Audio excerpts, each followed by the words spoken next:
Assalamualaikum warahmatullahi wabarakatuh. Kali ini saya akan membuat tutorial bagaimana cara membuat button latch atau rangkaian button latch atau rangkaian button pengunci di aplikasi Proteus ISIS Profesional. Dan di sini ada beberapa komponen yang saya gunakan. Untuk komponen di sebelah kiri, jadi pojok kiri nomor 2, dan ini komponen yang saya gunakan. Untuk nama-namanya silahkan diketik di P, klik P, lalu kita tinggal tulis nama komponen yang sudah saya ambil ini. Di sini terdiri dari beberapa komponen, salah satunya ada baterai 5 volt. Terus untuk merubahnya kita tinggal klik 2 kali dan langsung rubah. Mau menggunakan yang 5, 6, 7, 8, 12 volt atau tegangan yang lainnya.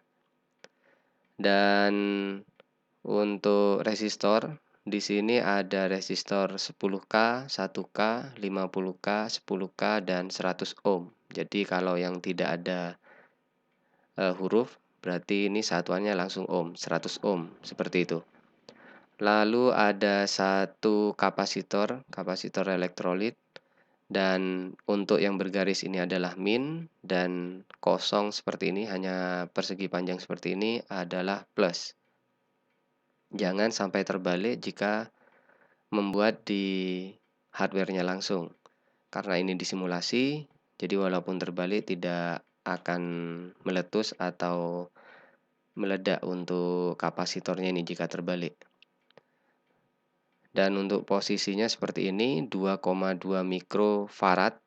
2,2 mikrofarad bisa menggunakan yang 10 volt atau yang 16 volt. Terus ada button normal open di sini. Jadi kalau ditekan dia akan menyambungkan, dan kalau dilepas dia akan terputus. Terus ada satu LED. LED-nya di sini kalau diklik 2 kali, di gambar LED-nya akan tampil edit komponen 2,2 volt 10 ampere. 10 miliampere maksud saya. Dan ada satu transistor PNP BC557, bisa menggunakan yang tipe lain. Yang terpenting adalah PNP jenisnya. Cara merangkainya seperti ini. Jadi yang emitor harus lebih plus daripada yang kolektor jika PNP. Itu aturannya seperti itu.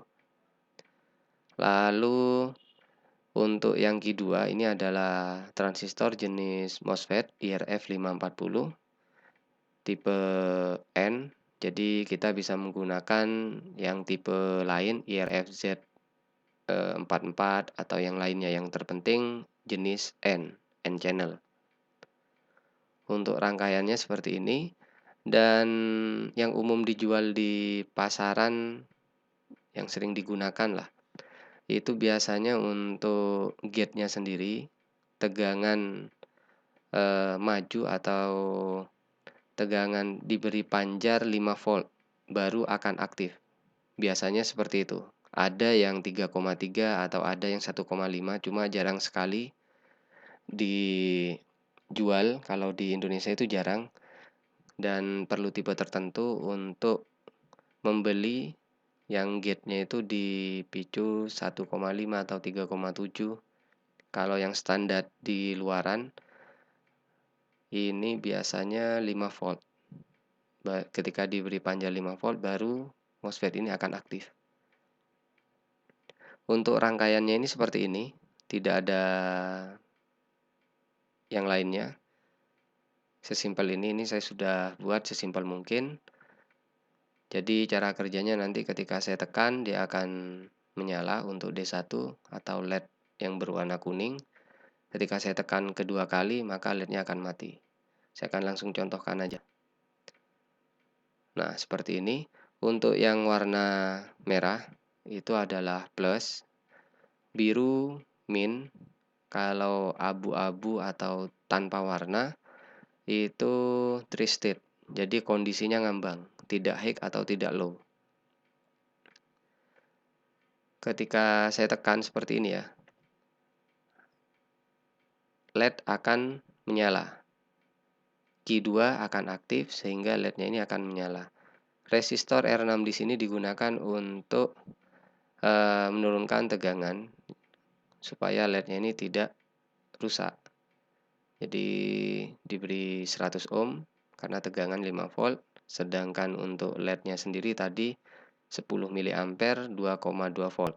Jadi kalau dilangsung pastinya LED-nya ini panas kalau di hardware-nya. Kalau di simulasi ya tidak kelihatan. Tapi kalau di hardware-nya langsung kita buat, pasti LED-nya ini akan mati. Terus kalau saya tekan kedua kalinya ini, satu kali aja. Nah, seperti itu.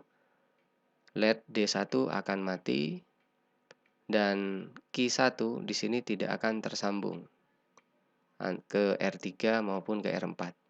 Kalau saya tekan satu kali lagi, Q1 akan aktif, R3 akan high, sehingga Q2 akan aktif.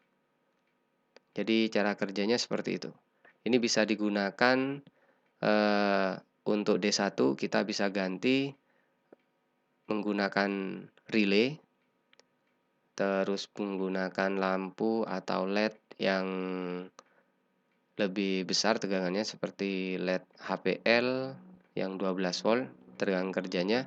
Hanya saja nanti kita harus memodif R1 dan R2 di sini. Kita harus ganti 220K dan 330K untuk R2-nya. Kalau yang R3, R4, dan R5 tidak ada perubahan, C1 masih tetap, Q1 dan Q2 tetap. Hanya saja di bagian R1 dan R2 aja yang harus kita rubah. Acuannya R1 harus lebih kecil daripada R2. Intinya seperti itu. Dan contoh di sini saya gunakan tegangan 5 volt dengan beban LED aja. Kalau ingin beban relay atau LED yang lebih besar tegangannya, kita harus merubah R1 dan R2. Nilainya harus dirubah. Kalau untuk relay, kita tinggal relay 5 volt, kita tinggal hilangkan R6 dan D1, langsung kita sambung menggunakan relay di sini. Entah relaynya nanti digunakan untuk saklar lampu AC atau yang dari PLN tegangan 220, bisa saja seperti itu. Kita tinggal menggunakan relay 5 volt. Jadi dengan menggunakan rangkaian ini rangkaian full analog tanpa ada IC digital atau microcontroller, sudah bisa seperti ini cara kerjanya. Biasanya kalau menggunakan rangkaian flip-flop untuk IC digital hanya satu chip aja. Tapi kalau menggunakan rangkaian analog seperti ini, hanya terdiri beberapa komponen. Satu kali nyala, satu kali mati, nyala, mati, nyala, mati, nyala, mati. Seperti itu cara kerjanya. Ya tergantung imajinasi kita ingin buat apa lah. Kalau ada rangkaian seperti ini ingin digunakan seperti apa. Kuncinya seperti itu aja. Mungkin cukup sekian, semoga bermanfaat. Wassalamualaikum warahmatullahi wabarakatuh.